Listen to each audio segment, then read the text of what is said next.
Hey everyone, welcome back. In this lecture, we're going to be creating the headings of our table. So let's start here on cell A3. Okay, here we are. So begin by writing the following fields. Don't worry too much about the formatting because we'll get to that in a second. Our goal is just to put the text in. So the first one is the hash. Okay, that is done by pressing Shift and the number 3. Okay, I'll put an image up for you guys in case you don't know where that is. The next one is date. Okay, the next one is day. The next one is hot dog starting. The next is hot dogs sold. Hot dogs remaining. Hot dogs purchased. And hot dogs end. Now some of you are probably wondering how I'm actually going across. I'm actually pressing the tab button, which I'll throw up on the screen. It's just to go forward and then Shift tab to go backwards. It's a little bit of a trick for you. Okay. So as you can see here, the text doesn't fit too good, right? So we have to do a little bit of formatting so that the text fits properly on our screen. So what we're going to use is a little function called wrap text. Now what wrap text does is allow you to take up multiple spaces in one cell. So let me show you. First, we're going to select our headings by clicking, and let me do that again.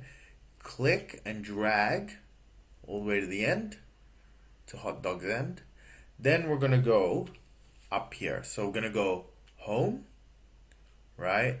Then we're going to go alignment, and you're going to look for this button here, wrap text. Okay, so press that and see what happens. There you go. As you can see, it's actually gone underneath itself. So it gives you more room to put headings in, right? And you can see all the text. Still not perfect, but we'll get there. Okay, one of the other things is if you're not sure what a certain symbol is here on the menu tab, if you put your cursor just on top of it, you don't click it, it gives you a hint of what it is and sometimes an explanation. So that's a handy little thing. Now the next thing we're going to adjust is the actual column width. As you can see, all the widths are exactly the same, right? What we want to do is space it out a bit more.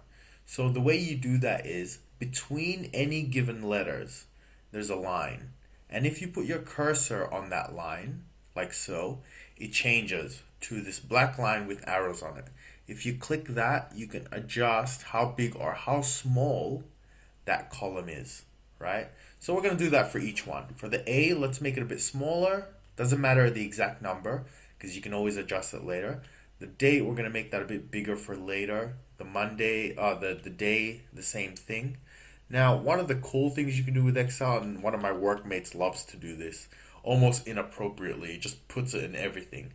Instead of selecting one and adjusting it, selecting another and adjusting it, you can do multiple ones at once. Now, the way to do that is you select the columns that you want to edit. So we're going to select D, E, F, G, and H, okay? That's clicking and dragging. It's the same as clicking and dragging, okay, for cells. Except this time, we want to do it for the letters and for the columns. So if you go over, it's going to change to this vertical down arrow, okay? So let's do that again, right? 2, 3, 4, all the way to the H. Now you want to adjust the width of anything within these blue highlighted cells. And what that's going to do is apply the same width to all of the cells. So let's do that now. If I make this a little bit bigger, it makes all of them bigger. If I make them smaller, it makes all of them smaller. So we want it spaced out. There we go. So that's another quick way to do it, to fix the width. The same thing works for the rows, okay? So as you can see here, we can adjust up and down, right? There we go. Let's give it a bit more room.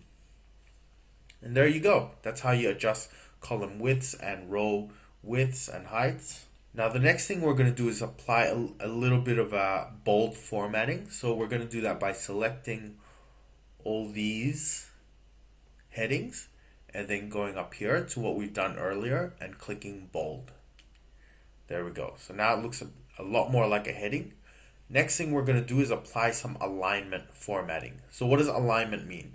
Alignment just means where it is in that cell.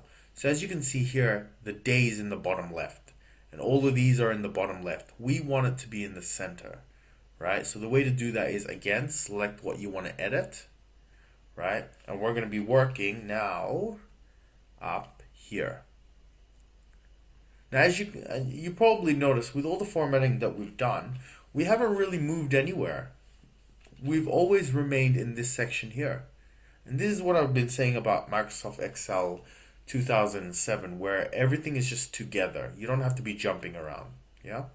So what we're going to do is first control the vertical alignment. If you select this one on the left, it's going to put it to the top of the cell, like so. You select the next one, it's going to put it in the middle. The next one, it's going to put it on the bottom. We want to put it in the middle. So we select middle align, like so. Next, we want to control the horizontal alignment. Underneath that, you got left. Well, it's at the left at the moment, so let me start with the right. So you got right, middle, and left. We want middle. There you go. Now, lastly, we're going to apply just a border underneath, right? So a line here, which separates your data from your headings. To do that, we go here to borders, select the drop down, and we're going to select bottom border, which is the first one on the list. Okay, and there you go, all done. I hope you guys enjoyed.